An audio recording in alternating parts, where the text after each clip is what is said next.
Very good morning. ഇന്ന് സൂത്രവാക്യം സിനിമയുടെ പ്രൊമോഷൻസിന്റെ ഒക്കെ ഭാഗമായിട്ട് ഒരു പ്രസ് മീറ്റ് ഞങ്ങൾ സംഘടിപ്പിച്ചിരിക്കുകയാണ്. അപ്പോൾ ഇതില് ഭയങ്കര സന്തോഷം തരുന്ന കാര്യങ്ങളാണ്. ഒരുപക്ഷെ നിങ്ങൾക്കും അറിയാം അല്ലെ, നമ്മളെല്ലാവരും ഇഷ്ടപ്പെടുന്ന താരങ്ങൾ ഒരുമിക്കുന്ന ഒരു ദിവസമാണ്. അവർ ഒരുമിച്ച് കൂടി സൂത്രവാക്യം സിനിമയ്ക്ക് വേണ്ടിയിട്ട് അവരിവിടെ എത്തിയിട്ടുണ്ട്. ഷൈൻ നമുക്ക് വേണ്ടി എല്ലാ പ്രതിസന്ധികളിലും ഈ വയ്യായികയിലും ഷൈൻ ഇങ്ങനെ ഈ സിനിമയുടെ പ്രൊമോഷൻസിലെത്തി. Thank you so much Shine. Lincy, very thankful to you, the whole team. Sreekanth sir is here. Sreekanth sir ഒരു തെലുഗു പ്രൊഡ്യൂസറാണ്. വലിയ വലിയ സിനിമകൾ നമുക്ക് നൽകുന്ന ഒരു ഇൻഡസ്ട്രിയാണ് തെലുഗു ഇൻഡസ്ട്രി. അവിടെ നിന്ന് വന്ന് ആദ്യത്തെ ഒരു മലയാളം സിനിമ ചെയ്തിരിക്കുകയാണ്. അപ്പൊ അതിന് പിന്നിൽ എന്തൊക്കെയോ കാര്യങ്ങളുണ്ടെന്ന് തോന്നുന്നു മലയാളം ഫിലിം ഇങ്ങനെ ചെയ്യാനായിട്ട്. അതുപോലെ സാറിന്റെ മാമുണ്ട്, മാമാണ് ഇത് പ്രസന്റ് ചെയ്യുന്നത്. അതുപോലെ എന്റെ സ്റ്റോറി റൈറ്റർ റിജിനുണ്ട്. പെൻഡുലം സിനിമയിലൂടെയൊക്കെ നമുക്ക് അറിയാവുന്നതാണ്. പിന്നെ ഇതിലെ പുതിയ താരങ്ങളൊക്കെ 3-4 പേര് ഇവിടെ എത്തിയിട്ടുണ്ട്. അപ്പൊ ഇവരെല്ലാവരും നമ്മളുടെ സിനിമയ്ക്ക് വേണ്ടി അക്ഷീണം പ്രയത്നിച്ചുകൊണ്ടിരിക്കുകയാണ്. ഇത് കൂടുതൽ ജനങ്ങളിലേക്ക് എത്തിക്കാൻ നമുക്ക് മീഡിയയുടെ സപ്പോർട്ട് ആവശ്യമാണ്. ഈ ജൂലൈ 11 ഫിലിം റിലീസ് ചെയ്യുകയാണ്. അപ്പൊ എല്ലാവരും മാക്സിമം ഞങ്ങളെ സപ്പോർട്ട് ചെയ്യണം. അപ്പോൾ ഇവരെ ഹാർദവമായി സ്വാഗതം ചെയ്യുന്നതിനായിട്ട് അതിന് ഒരു person, the act person is the producer. I welcome you sir, please.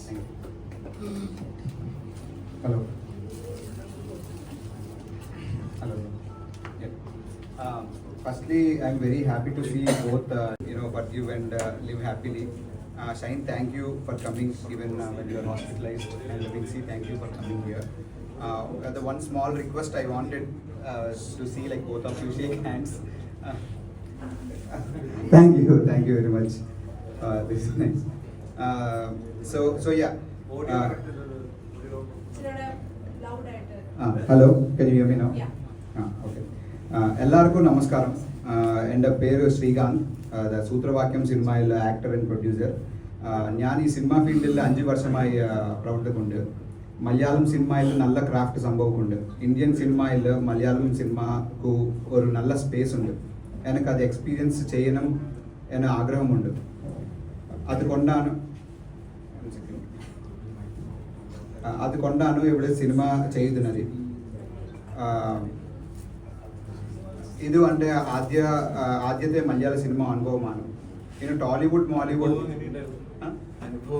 First experience. Understood. This is my first time.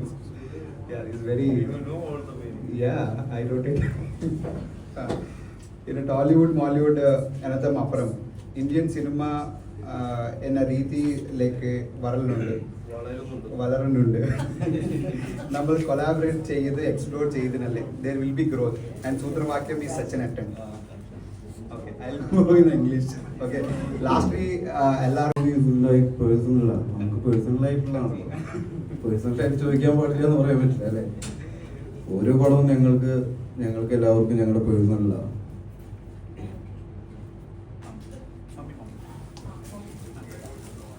നന്ദി സംസാരിക്കും.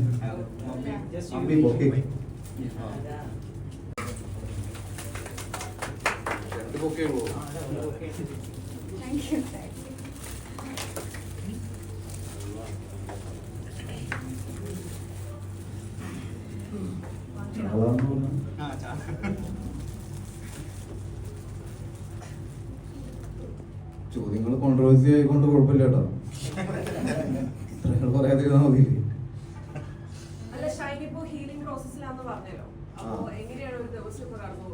ഒരു ദിവസം രാത്രിയും പകലുമായിട്ട്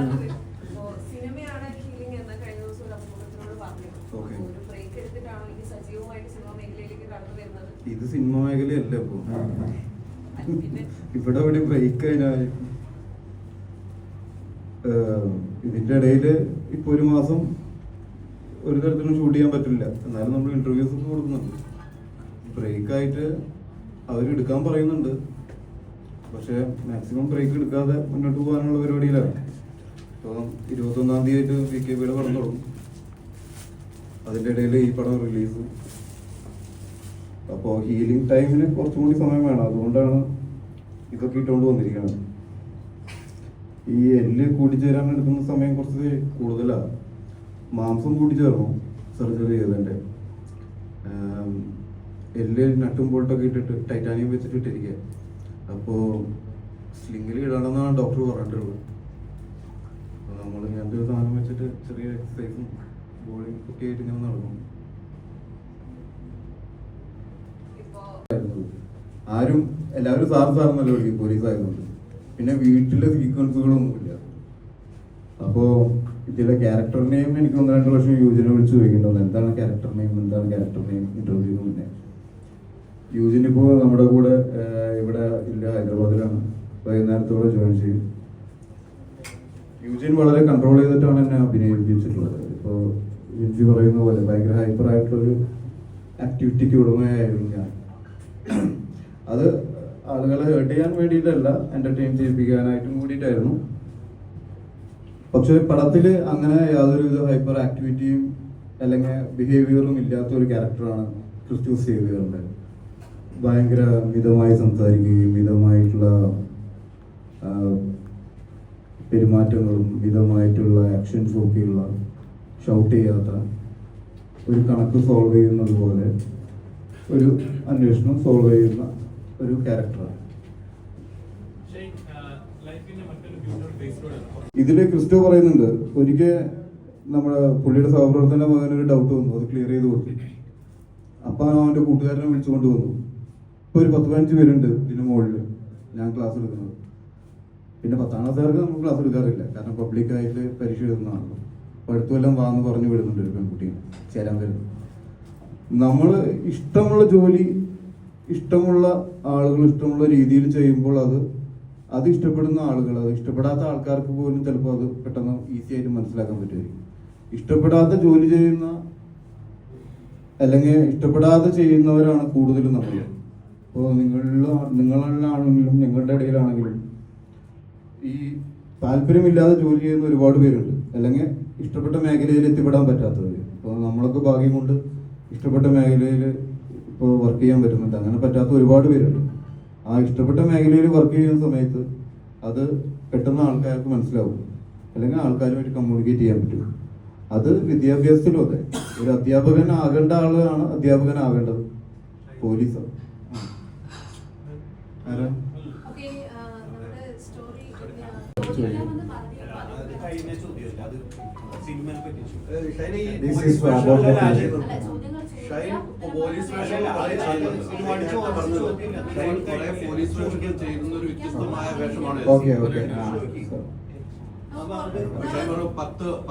പോലീസ് വേഷങ്ങൾ പലതാണ് ചെയ്യുന്നത്. സൂത്രവാക്യത്തിലെ പോലീസ് താങ്കൾക്ക് എത്രമാത്രം ഇഷ്ടമാണ്? ഞാൻ പറഞ്ഞല്ലോ, ഇപ്പോൾ 10 പോലീസ് ക്യാരക്ടർ ചെയ്യുന്നുണ്ടെങ്കിൽ 10 വ്യത്യസ്തമാക്കാൻ ശ്രമിക്കാറുണ്ടെന്ന്. ചില പടങ്ങളിൽ അത് ഡയറക്ടർ നമ്മളെ മോൾഡ് ചെയ്തിട്ടുണ്ട്, ചില പടങ്ങളിൽ നമ്മൾ സ്വയം ഉണ്ടാക്കുന്ന വ്യത്യസ്തതകളാണ്. ചിലതിൽ കഥയിൽ ഓൾറെഡി ഉണ്ടാവുന്ന വ്യത്യസ്തത ഉണ്ടായിരിക്കും, അതിൽ നിന്ന് നമ്മൾ എന്തെങ്കിലും വ്യത്യസ്തമായിട്ട് ചെയ്യാൻ ശ്രമിക്കും. പക്ഷെ ഇതില് ഡയറക്ടർ മോൾഡ് ചെയ്തെടുക്കുന്ന ഒരു പോലീസ് ക്യാരക്ടറാണ്. ഞാൻ ഒരിക്കലും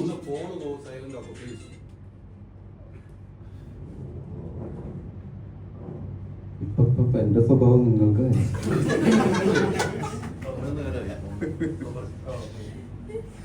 അപ്പോൾ നമ്മള് സാധാരണ ചെയ്യുന്ന പോലീസ് ക്യാരക്ടറിൽ നിന്ന് വളരെ മിതമായിട്ട് സൗമ്യനായിട്ട് പെരുമാറുന്ന ഒരു ക്യാരക്ടറാണത്.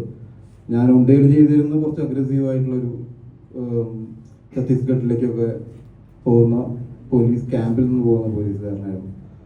ക്രിസ്റ്റഫറിൽ കുറച്ചും കൂടി നെഗറ്റീവ് ഷെയ്ഡുള്ള, കുറച്ച് തമാശയൊക്കെ പറയുന്ന, ഫണ്ണി ആയിട്ടുള്ള, എന്നാൽ ഉള്ളിൽ നെഗറ്റീവ് ആയിട്ടുള്ള ഷെയ്ഡുള്ള ഒരു പോലീസുകാരനായിരുന്നു. തല്ലുമാലിലാണെങ്കിൽ കുറച്ച് ഇടി ബഹളവും ആയിട്ടുള്ള ഒരു പോലീസുകാരനായിരുന്നു. ഇതാണെങ്കിൽ പിള്ളേരെ ഭയങ്കര ഇഷ്ടമുള്ള, അല്ലെങ്കിൽ പിള്ളേരോട് ഭയങ്കര സൗമ്യമായിട്ട്. ഇപ്പൊ ടീച്ചർ വന്നിട്ട് വിൻസിയുടെ ക്യാരക്ടർ ഒരു സ്കൂളിൽ ടീച്ചറാണ് കണക്കെടുക്കുന്നത്. അപ്പോൾ അവരുടെ ക്ലാസ്സിൽ പിള്ളേര് വരുന്നില്ല. അപ്പോൾ എൻ്റെ അടുത്ത് വന്ന് പരാതി പറയുമ്പോൾ ഞാൻ പറയുന്നുണ്ട്, പിള്ളേരല്ലേ, ചെറുപ്പക്കാരല്ലേ, അപ്പോൾ ഒരു നാക്കിൽ പറഞ്ഞു കഴിഞ്ഞാൽ അവർക്ക് മനസ്സിലാവും. പക്ഷെ സീരിയസ് ആവേണ്ട സമയത്ത് സീരിയസ് ആവുന്നു. അതാണ് അതിന്റെ വ്യത്യസ്തത. പിന്നെ കൊച്ചിയിലെ ഹോട്ടലിൽ നടക്കുകയായിരുന്നില്ല, ആക്ച്വലി ചാട്ടവും ഓട്ടവും ഒക്കെ ആയിരുന്നു. അല്ല, ഹലോ, കൊച്ചിയിലെ വിൻസിയുടെ കഥാപാത്രങ്ങൾ പല കഥാപാത്രം ഇതിനു മുമ്പ് ചെയ്തിട്ടുണ്ട് എന്ന് ഇല്ല, ടീച്ചർ ക്യാരക്ടർ ഞാൻ ചെയ്തിട്ടില്ല. ഒരു ആഡിൽ ചെയ്തിട്ടുണ്ട്, അതെ. റോണി ചേട്ടനായിട്ടുള്ള ഒരു ആഡിൽ ചെയ്തിട്ടുണ്ട്. ചെയ്തു. പക്ഷെ അതിലും വ്യത്യസ്തമായിട്ടുള്ള ഒരു പക്ഷെ അമ്മ ടീച്ചറല്ലേ? അമ്മ ടീച്ചറല്ലേ? അമ്മ ടീച്ചറല്ലേ? എന്റെ അനിയത്തിനെ പഠിപ്പിച്ചിട്ടുണ്ട് LKG-ല്, UKG-ലാണോ വിജയമാതിരി. ഇപ്പൊ പറ രണ്ടുപേരും അമ്മമാരും ടീച്ചറാണ്. അപ്പൊ ഈ ഒരു കഥാപാത്രത്തിൽ സ്വന്തം അമ്മ എത്രമാത്രം ഇൻവോൾവ് ആയിട്ടുണ്ട് ടീച്ചർ എന്നതിലും? ഇല്ല, അതിൽ ഇൻവോൾവ് ആയിട്ടില്ല. കാരണം അമ്മ കുറച്ചും കൂടെ മറ്റിങ്ങനെ ടീച്ചർ ആയിരുന്നു. ഇപ്പൊ ഭയങ്കര സോഫ്റ്റ് ആണ്, പക്ഷെ ആയിരുന്നു.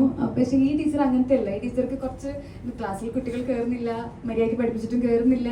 പകരം സാറിന്റെ അവിടേക്കാണ് കുട്ടികൾ ഓടുന്നത്. അതിന്റെ ഒരു വിഷമം എന്നേ ഉള്ളൂ. ബാക്കി നല്ല കുട്ടികളെ അത്യാവശ്യത്തിന് ടേക്ക് കെയർ ചെയ്യുന്ന ഒരു ടീച്ചറാണ്. എൻ്റെ അമ്മ വേറൊരു ടൈപ്പ് ഓഫ് ടീച്ചറാണ്. ഈ മക്കളെ കുറച്ച് അടിച്ച് ഒരു ടീച്ചറാണ് ഞാൻ കണ്ടെടുത്തോളം. എനിക്ക് കുറെ അടിയൊക്കെ കിട്ടിയിട്ടുണ്ട്. ബാക്കിയുള്ള പിള്ളേരുടെ മുന്നിൽ വെച്ചിട്ട് എന്നെ അടിച്ചിട്ടുണ്ട്. പക്ഷെ അത്രയ്ക്കും സ്ട്രിക്റ്റ് ആയിട്ടുള്ള പഠിക്കാത്തല്ല കുരുത്തക്കേട് കാണിക്കുന്നത്. റിഗ്രറ്റ് അവസരങ്ങൾ കുറയുന്നതിനൊന്നും റിഗ്രറ്റ് അങ്ങനെ തോന്നിയില്ല. നമ്മൾ ചെയ്ത കാര്യങ്ങൾ ആർക്കൊക്കെ എങ്ങനെ ഇമ്പാക്ട് ചെയ്യുന്നു എന്നുള്ളത് കുറച്ചു കാലം കഴിഞ്ഞ് ചിന്തിക്കുമ്പോഴാണ് എനിക്ക് റിഗ്രറ്റ് തോന്നാറുള്ളത്. അല്ലാതെ സിനിമയായിട്ട് കണക്ട് ചെയ്തിട്ട് റിഗ്രറ്റ് അവസരങ്ങൾ കുറയോ അങ്ങനെയൊന്നുമില്ല. വരേണ്ടത് വരും, പോട്ടത് പോകും എന്നുള്ളൊരു ട്രാക്കിലാണ്. For every student, teacher is the first crush. In this film, mostly everyone comes to you and talk to you, like they're very close. Okay, so like, did you feel anything special, like connected to your mom with that thing, like about crush? ഞാൻ മലർമിസ് type ഒന്നല്ലോ. Do you have any teacher crush? Yeah, I have a teacher crush in 4th standard. വിജയമാതയിൽ പഠിപ്പിക്കാൻ അനി teacher കണക്കെടുക്കാൻ വന്ന ടീച്ചറാണ്. Teacher വന്ന ക്ലാസ്സിൽ കയറി വൈകി 4x5 6x8 അങ്ങനെയാണ് ചോദ്യം ചോദിച്ചു തുടങ്ങുക. അടിയൊക്കെ കിട്ടിയിട്ടുണ്ടെന്ന്. പക്ഷെ ഉത്തരം പറഞ്ഞ കാരമിൽക്കിന്റെ ഒരു മിഠായി ഇല്ല അന്നത്തെ, കണ്ടിട്ടുണ്ടോ? അത് തരുമായിരുന്നു. എനിക്ക് കണക്കൊന്നും അറിയില്ല, കണക്ക് ഇഷ്ടമല്ല. പക്ഷെ ആ ടീച്ചർ വന്നിട്ട് ടീച്ചറുടെ ഒരു ഇമേജ് പിള്ളേരുടെ ഇടയിൽ ടീച്ചറിനെ തന്നെ നമ്മൾ നോക്കിയിരുന്നു പോകും. അത് കണക്ക് പഠിക്കാനായിട്ടല്ല, എന്താണെന്നറിയില്ല. ടീച്ചറുടെ ബിഹേവിങ്ങും ടീച്ചറുടെ പെരുമാറ്റവും ടീച്ചറുടെ കുസൃതിയും അല്ലെങ്കിൽ ടീച്ചറുടെ ചോദ്യം ചെയ്യലും പിന്നെ ആ ജെന്യൂനിറ്റി. ഇപ്പോൾ ഉത്തരം പറഞ്ഞ മിഠായി തരാമെന്ന് പറഞ്ഞാൽ കറക്റ്റായിട്ട് ഉത്തരം പറഞ്ഞ മിഠായി തരും. അതിന് ആർക്കൊക്കെ മിഠായി വേണമെന്ന് ചോദിച്ചപ്പോൾ ഒരു നമ്മുടെ ക്ലാസ്സിൽ സുമിത്തുന്നുകൊണ്ടൊരു പയ്യൻ ഉണ്ടായിരുന്നു. അവൻ ടീച്ചർ എനിക്ക് മിഠായി വേണം, നമ്മളങ്ങനെ കൈ വന്നിട്ട് ചോദിക്കില്ലല്ലോ, ഉത്തരം പറഞ്ഞാലേ കിട്ടുള്ളൂ. ഇത് വെറുതെ ആർക്ക് മിഠായി വേണമെന്ന് ചോദിച്ചപ്പോൾ ഒരു പയ്യൻ മാത്രമേ ചോദിച്ചു, കൈ പൊക്കിയുള്ളൂ. അവൻ പറഞ്ഞു. അപ്പോൾ ടീച്ചർ ചെയ്ത് മിഠായി വേണ്ട 5 സ്റ്റാർ. അവന് കറക്റ്റായിട്ട് 5 സ്റ്റാർ കിട്ടി. അപ്പോൾ നമ്മൾ അന്നാണ്, അതൊക്കെയായിരിക്കും ആ ടീച്ചറുടെ പ്രത്യേകത. പിന്നീട് ആ വിജയമാതയിൽ എങ്ങനെയാണെന്ന് വെച്ച് കഴിഞ്ഞാൽ 1-2 കൊല്ലമൊക്കെ മാക്സിമം ഒരു ടീച്ചർ ഉണ്ടാവുള്ളൂ അല്ലേ. പിന്നെ ആ ടീച്ചർ മാറിപ്പോകും പ്രൈവറ്റ്. അപ്പോൾ അങ്ങനെ ഒരു ക്രഷ് ഉണ്ടായി. ക്രഷ് എന്ന് പറഞ്ഞു കഴിഞ്ഞാൽ ഒരു പ്രത്യേകത അല്ലാതെ അല്ല. ഇതില് നമ്മളല്ലാതെ വേറെ ക്യാരക്ടേഴ്സ് ചെയ്തവരുണ്ട്. ഇപ്പൊ അനഘ. ഹലോ, എൻ്റെ പേര് അനഘാണ്. ഈ സിനിമയിൽ ആര്യ എന്ന് പറയുന്ന ഒരു ക്യാരക്ടറാണ് ഞാൻ പ്ലേ ചെയ്യുന്നത്. ഇതിൻ്റെ മുമ്പ് 2 സിനിമ ചെയ്തിട്ടുണ്ട്. ചെറിയ ചെറിയ റോളായിരുന്നു. ഇതാണ് ആദ്യത്തെ ഒരു ലീഡ് റോളായിട്ട്. ഈ സിനിമേനെ പറ്റി it was A great experience for me. ഞാൻ എൻ്റെ ജോലിയിൽ നിന്ന് 2 മാസം സബാറ്റിക്കൽ എടുത്തിട്ടാണ് ഇങ്ങോട്ട് പോകുന്നത്.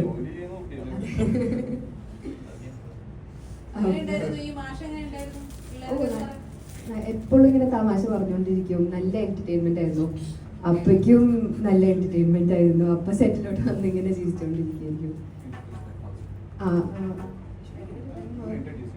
ഇവരൊക്കെ ഞങ്ങളുടെ കൂടെ സെയിം സ്കൂളിൽ ക്യാരക്ടേഴ്സ് ചെയ്യുന്നതാണ്. ഇത് മനു, അത് ശ്രീറാം, ആദിത്, അബേ, പിന്നെ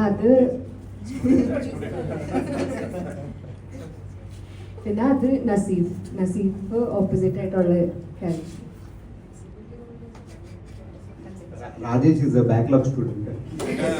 പ്രൊഡ്യൂസർ ശ്രീകാന്തും ഇതിലൊരു നല്ല ക്യാരക്ടർ ചെയ്തിട്ടുണ്ട്. പിന്നെ ശ്രീകാന്തിന്റെ മമ്മൻ ചെയ്തിട്ടുണ്ട്. കലക്ടറായിട്ടല്ലേ ചെയ്തത്? പുഷ്പ. ഞാൻ തെലുങ്ക് പഠിച്ചിട്ടില്ല, പക്ഷെ പറഞ്ഞ നമുക്ക് അത് പ്രോംപ്റ്റ് ചെയ്ത് തന്നു കഴിഞ്ഞാൽ പറയാൻ പറ്റും. അല്ല, മേഡം പറഞ്ഞ പോലെ ചെറിയ വാക്കുകൾ പറയുന്നു. അത് അർത്ഥമേന്തു എന്ന് പറഞ്ഞാൽ മനസ്സിലായോ എന്നുള്ള വാക്കാണ്. പിന്നെ ഡയലോഗുകളാണല്ലോ നമ്മൾ പഠിക്കുന്നത്, ലാംഗ്വേജ് അല്ലല്ലോ. ഡയലോഗുകൾ ആ സമയത്ത് നമ്മൾ ആദ്യത്തെ പടത്തിൽ കാണാതെ പഠിച്ചിരുന്നു, പിന്നെ കാണാതെ പഠിക്കില്ല, അതിന്റെ അർത്ഥം മനസ്സിലാക്കിയിട്ട് ഇപ്പോ പുള്ളി പറയുന്ന സമയത്ത് അത് നമുക്ക് പ്രോംപ്റ്റ് ചെയ്ത് പറയാൻ പോകും. ఏదైనా ఒక డైలాగ్ പറയോ? ఆడు నీకు సూర్యుగా వచ్చి పెళ్లి చేసింది, నేను పెడలిగిన రాత్రి చీర చూడు ముడిలేన ఎవడు గొప్ప ఎవడు గొప్ప ప్రేమ గొప్పదా ప్రేమ గొప్ప. He got best villain award for that.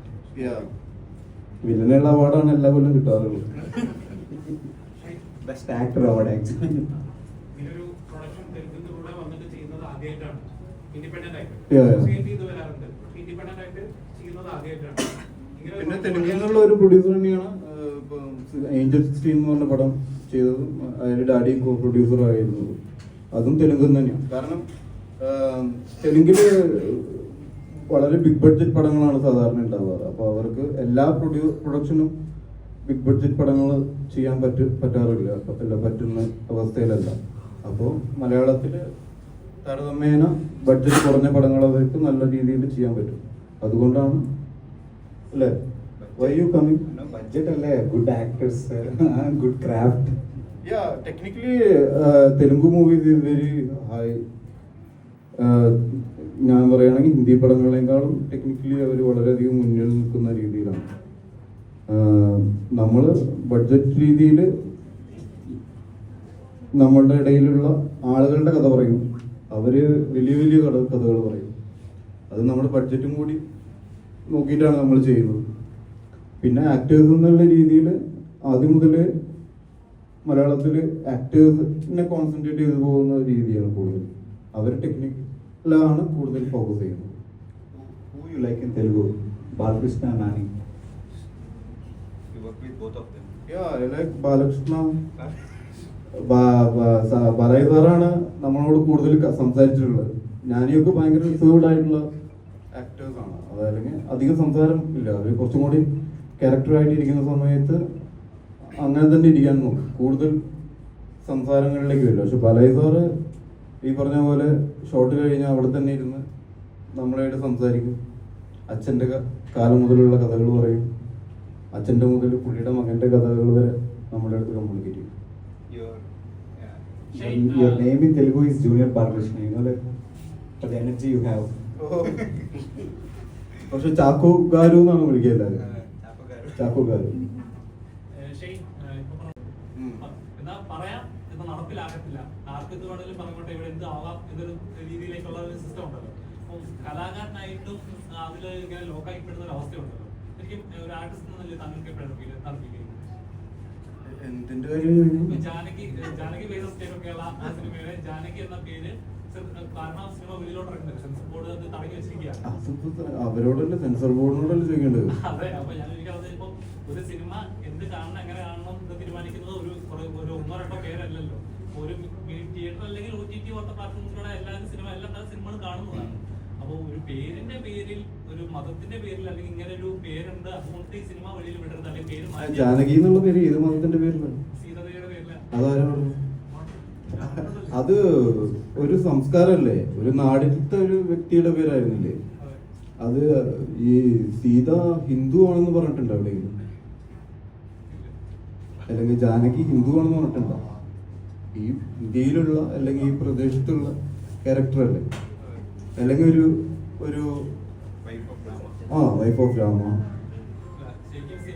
Hindu നദി സംസ്കാരം എന്നാണ് പറയുന്നത്, സംസ്കാരമാണ് ആക്ച്വലി.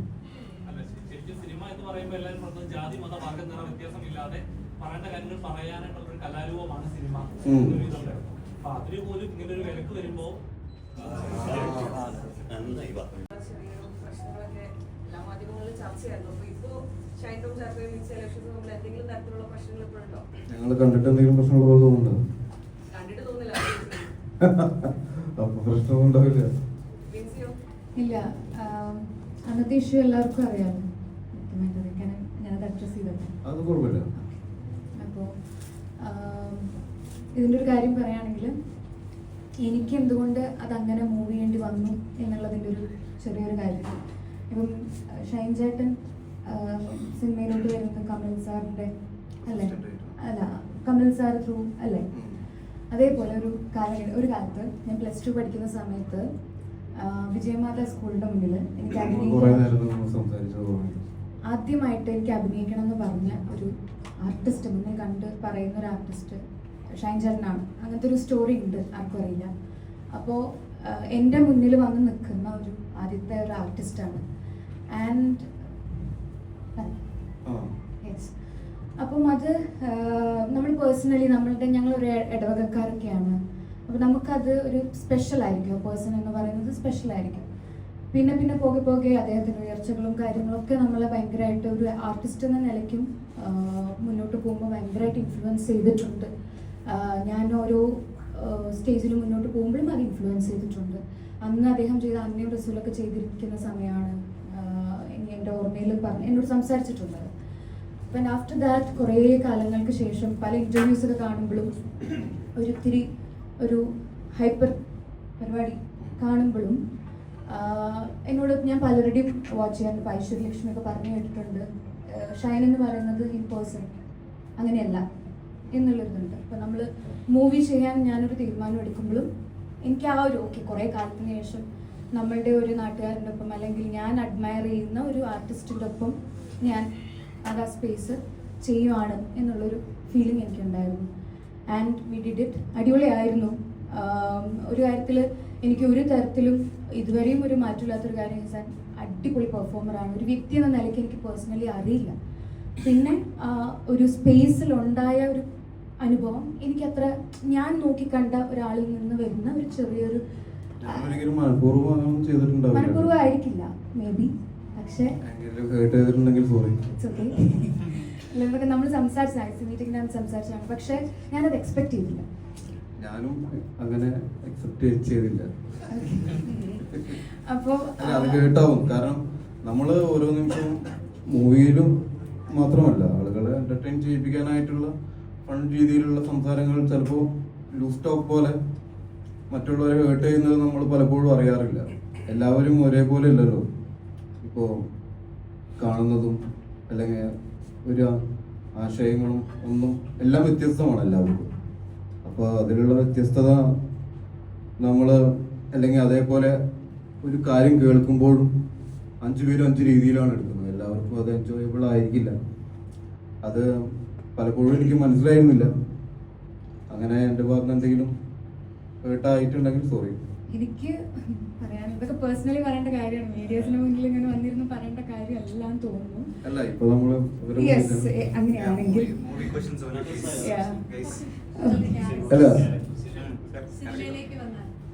അല്ല വിൻസി പറയട്ടെ.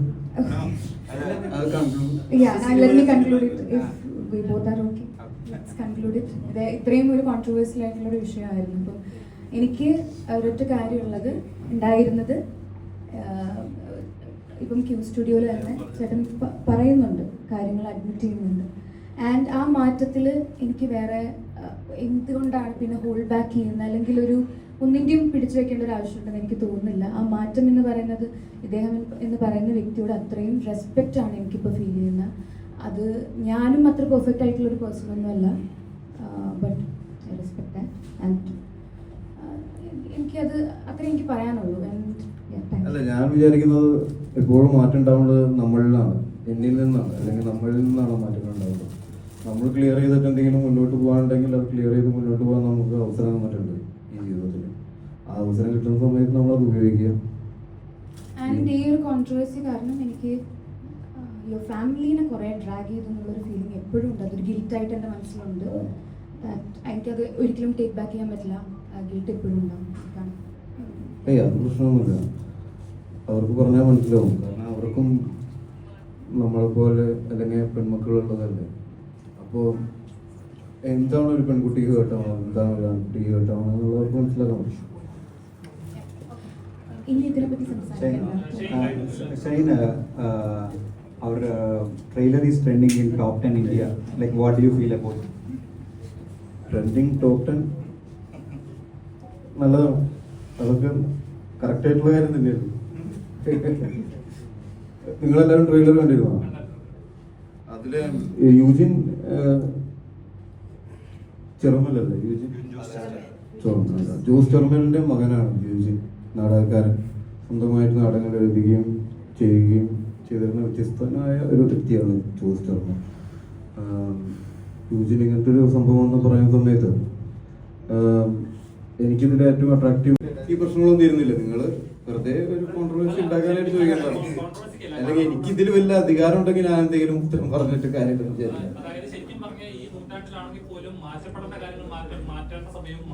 അതല്ല ഞാൻ പറഞ്ഞു, എനിക്ക് മാറ്റാൻ പറ്റുന്നത് എന്നെ മാത്രമാണ്, മറ്റുള്ളവരെ എനിക്ക് മാറ്റാൻ പറ്റില്ല. അപ്പൊ നമ്മൾക്ക് നമ്മളെ മാറ്റി മുന്നോട്ട് പോവാന്നുള്ളതാണ്.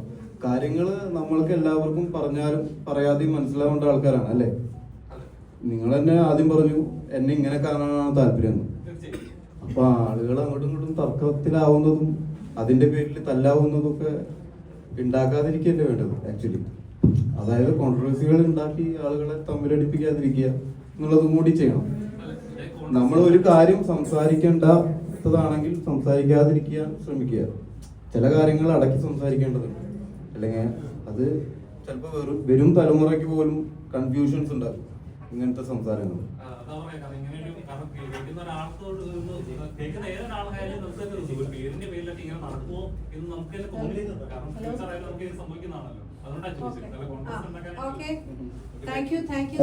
പടത്തിനെ കുറിച്ച് എന്തെങ്കിലും ചോദ്യങ്ങൾ? പടം നല്ല രീതിയിൽ വന്നിട്ടുണ്ട്. സ്ലോ ഫേസിൽ പോയി ആളുകളെ രസിപ്പിക്കുന്ന രീതിയിൽ അവസാനിക്കുന്ന ഒരു ചിത്രമാണ്. അപ്പൊ ജൂലൈ 11 തെലുങ്കിലും കന്നഡയിലുണ്ട്, മലയാളം തെലുങ്ക്. കാണാൻ പോകുന്ന പ്രേക്ഷകരോട് എന്താണ് നടൻ എന്ന നിലയിലും നടി എന്ന നിലയ്ക്ക് പറയാനുള്ളത്? ഒരു നല്ല സിനിമയായിരിക്കും. അപ്പം ഇതിൽ ഏറ്റവും കൂടുതൽ വേറെയും അടിപൊളിയായിട്ട് പെർഫോം ചെയ്ത ആൾക്കാരാണ് ഇവിടേക്ക് ഇരിക്കുന്ന നമ്മുടെ പുതുമുഖങ്ങൾ. അപ്പം അവർക്കൊരു ബ്രേക്ക് ത്രൂ ആയിരിക്കും, സിനിമയിലൂടെ ഒരു അടിപൊളി ബ്രേക്ക് ത്രൂ ആയിരിക്കും എന്ന് ഞാൻ വിശ്വസിക്കുന്നു. അവർക്കാണ് ഈ ഒരു സിനിമ സത്യം പറഞ്ഞു കഴിഞ്ഞാൽ അവരുടെ സിനിമയാണിത്. അപ്പോൾ എല്ലാവരും പോയി കാണണം, സിനിമയെ സപ്പോർട്ട് ചെയ്യണം. ബാക്കി കാര്യങ്ങളൊക്കെ മാറ്റി വെച്ച് ഈ പറഞ്ഞ പോലെ ജൂലൈ 11 മൂവിയുടെ ക്രാഫ്റ്റ് നമ്മൾ മനസ്സിലാക്കിയിട്ട് പോയി കാണണം എന്നുള്ളതാണ് റിക്വസ്റ്റ് ചെയ്യാനുള്ളത്. എല്ലാവരും തിയേറ്ററിൽ തന്നെ കാണണം. അഭിപ്രായം വന്നു കഴിഞ്ഞാൽ നിങ്ങൾ പോയി കാണുക, കണ്ടിട്ട് മാത്രം അഭിപ്രായം പറയും. ഈ പ്രശ്നങ്ങളൊന്നും തീരുന്നില്ല. നിങ്ങൾ വെറുതെ ഒരു കോൺട്രവേഴ്സി ഉണ്ടാക്കാനായിട്ട് ചോദിക്കേണ്ടതാണ്. അല്ലെങ്കിൽ എനിക്കിതിൽ വല്ല അധികാരം ഉണ്ടെങ്കിൽ ഞാൻ എന്തെങ്കിലും ഉത്തരം പറഞ്ഞിട്ട് കാര്യമില്ലെന്ന് വിചാരിക്കാം. അതല്ല ഞാൻ പറഞ്ഞു, എനിക്ക് മാറ്റാൻ പറ്റുന്നത് എന്നെ മാത്രമാണ്, മറ്റുള്ളവരെ എനിക്ക് മാറ്റാൻ പറ്റില്ല. അപ്പൊ നമ്മൾക്ക് നമ്മളെ മാറ്റി മുന്നോട്ട് പോവാന്നുള്ളതാണ്. കാര്യങ്ങള് നമ്മൾക്ക് എല്ലാവർക്കും പറഞ്ഞാലും പറയാതെയും മനസ്സിലാവേണ്ട ആൾക്കാരാണ് അല്ലേ? നിങ്ങൾ തന്നെ ആദ്യം പറഞ്ഞു എന്നെ ഇങ്ങനെ കാണാനാണ് താല്പര്യം. അപ്പൊ ആളുകൾ അങ്ങോട്ടും ഇങ്ങോട്ടും തർക്കത്തിലാവുന്നതും അതിന്റെ പേരിൽ തല്ലാവുന്നതും ഒക്കെ ഉണ്ടാക്കാതിരിക്കല്ലേ വേണ്ടത് ആക്ച്വലി. അതായത് കോൺട്രവേഴ്സികൾ ഉണ്ടാക്കി ആളുകളെ തമ്മിലടിപ്പിക്കാതിരിക്കുക എന്നുള്ളതും കൂടി ചെയ്യണം. നമ്മൾ ഒരു കാര്യം സംസാരിക്കേണ്ടതാണെങ്കിൽ സംസാരിക്കാതിരിക്കാൻ ശ്രമിക്കുക. ചില കാര്യങ്ങൾ അടക്കി സംസാരിക്കേണ്ടതുണ്ട്, അല്ലെങ്കിൽ അത് ചിലപ്പോൾ വരും തലമുറയ്ക്ക് പോലും കൺഫ്യൂഷൻസ് ഉണ്ടാകും ഇങ്ങനത്തെ സംസാരങ്ങൾ.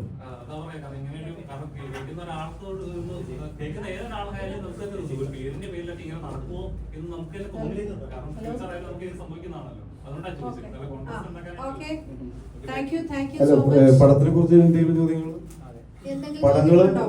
പടം നല്ല രീതിയിൽ വന്നിട്ടുണ്ട്. സ്ലോ ഫേസിൽ പോയി ആളുകളെ രസിപ്പിക്കുന്ന രീതിയിൽ അവസാനിക്കുന്ന ഒരു ചിത്രമാണ്. അപ്പൊ ജൂലൈ 11 തെലുങ്കിലും കന്നഡയിലുണ്ട്, മലയാളം തെലുങ്ക്. കാണാൻ പോകുന്ന പ്രേക്ഷകരോട് എന്താണ് നടൻ എന്ന നിലയിലും നടി എന്ന നിലയ്ക്ക് പറയാനുള്ളത്? ഒരു നല്ല സിനിമയായിരിക്കും. അപ്പം ഇതിൽ ഏറ്റവും കൂടുതൽ വേറെയും അടിപൊളിയായിട്ട് പെർഫോം ചെയ്ത ആൾക്കാരാണ് ഇവിടേക്ക് ഇരിക്കുന്ന നമ്മുടെ പുതുമുഖങ്ങൾ. അപ്പോൾ അവർക്കൊരു ബ്രേക്ക് ത്രൂ ആയിരിക്കും, സിനിമയിലൂടെ ഒരു അടിപൊളി ബ്രേക്ക് ത്രൂ ആയിരിക്കും എന്ന് ഞാൻ വിശ്വസിക്കുന്നു. അവർക്കാണ് ഈ ഒരു സിനിമ സത്യം പറഞ്ഞു കഴിഞ്ഞാൽ അവരുടെ സിനിമയാണിത്.